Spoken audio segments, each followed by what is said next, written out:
सीधा क्लेम है। अगर हैवी मेटल्स बहुत ज़्यादा नहीं है, मैं आपको बता दूं जो आप पेंट यूज़ कर रहे हैं केमिकल वाले, उनमें हैवी मेटल्स भयंकर मात्रा में है। लेड, कैडमियम, मरकरी मिलेगा ही मिलेगा, और अगर वो नहीं मिलेगा तो उतनी शाइनिंग नहीं दे सकता। तो जीरो हैवी मेटल करके ये प्रमाण है जो भाई साहब ने बताया कि हमने उन केमिकल्स को चुना है जिसके अंदर थोड़ा सेफ्टी प्रोफाइल जिनका ठीक हो।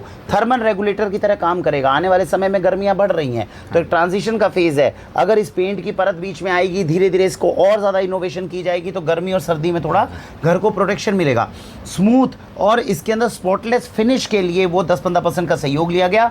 एंटी फंगल इफेक्ट है। ये सारे इफेक्ट हैं जो इसके साथ आ रहे हैं। अब भाई साहब एक चीज़ आपने बताई, जो बाजार के हम पेंट करवाते हैं उसकी जगह पे एक थोड़ा बेटर चीज़ है। हाँ जी। अब मामला आता है इसके अंदर कि क्या मैं अपने घर में जब पेंट करवाता हूं तो इसके अंदर क्या रंग अलग अलग चूज करने की ऑप्शन रहेगी, या केवल देसी गाय के गोमे का जैसा ब्राउन रंग आता है वही आएगा? इसमें क्या कहना है? हाँ जी सर, इसका जो हमारा उत्पाद है ये बाय डिफ़ॉल्ट जो बन के आता है वो वाइट कलर का बन के आता है, ऑफ वाइट बन के आता है। ओके जी, हाँ जी, ठीक है। फर्दर आपको जो भी आपको कलर चाहिए वो आप कलर के टिंट आप इसमें यूटिलाइज कर सकते हैं, मिला सकते हैं, और अपना जो भी मनचाहा आपका कलर है वो आप कलर्स में प्राप्त कर सकते हैं। तो ये जो कलर्स होते हैं क्या ये छोटी छोटी डब्बियां आती हैं बाजार में? हाँ जी, वही जो छोटी तो उस कलर को बस इसमें डाल देंगे 50 ml 100 ml की जो तो 2-4% 5% बस आपका कलर का केमिकल इसमें ऐड हुआ, उससे बात हो गई। तो ये आप प्लेन व्हाइट चीज में हमें दे रहे हैं में आता है। तो व्हाइट कलर के अंदर अपने को ऑफ व्हाइट मिल गया। अब हम जिस रंग में भी चाहें उसके अंदर इसको कर सकते हैं, बन सकता है। भाई जब पेंट करवाते वक्त ये भी थोड़ा सा समझ में आता है कि जहां तक मुझे तो खैर इतनी नॉलेज नहीं, फिर भी मैं जहां तक जानता हूं पहले एक परत जो होती है एक प्राइमर की जाती है, फिर ऊपर पेंट किया जाता है।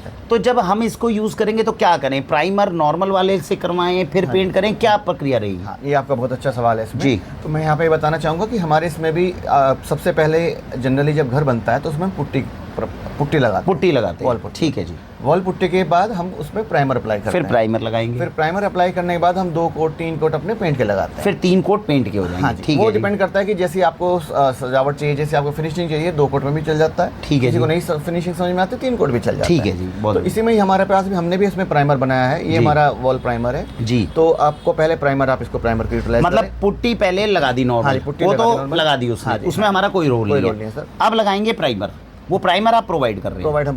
प्राइमर हम प्रोवाइड कर रहे हैं। इसमें हमारे पास 4 उत्पाद हैं। एक हमारा प्राइमर है जी, एक हमारा ये एक्सटीरियर है जो हम बाहर की तरफ लगाते हैं, बाहरी दीवारों पर लगाते हैं। ठीक है जी। और एक हमारा है इंटीरियर। ठीक है जी। अब इंटीरियर में भी हमारे पास 2 उत्पाद हैं जी। ये एक हमारा लग्जरी हो गया, जैसे हम एशियन पेंट में जाते हैं, सपोज रॉयल लेते हैं तो जो सबसे लग्जरी सबसे ज्यादा चमकदार बढ़िया इसमें अब मैं बताना चाहूंगा चमक का मतलब यहाँ पे स्मूथ फिनिशिंग से है। जो स्मूथनेस है, चमक का मतलब यहाँ ग्लो से नहीं है, ग्लो से नहीं, ये मैट फिनिश और एगशेल फिनिश में आते हैं जी। क्योंकि अगर मैं इसमें चमक वाली बात लाऊंगा तो मेरे को लेड डालना ही पड़ेगा, केमिकल डालना पड़ेगा। अब आप समझिए दोस्तों, लेड डालने से ही वो चमक जो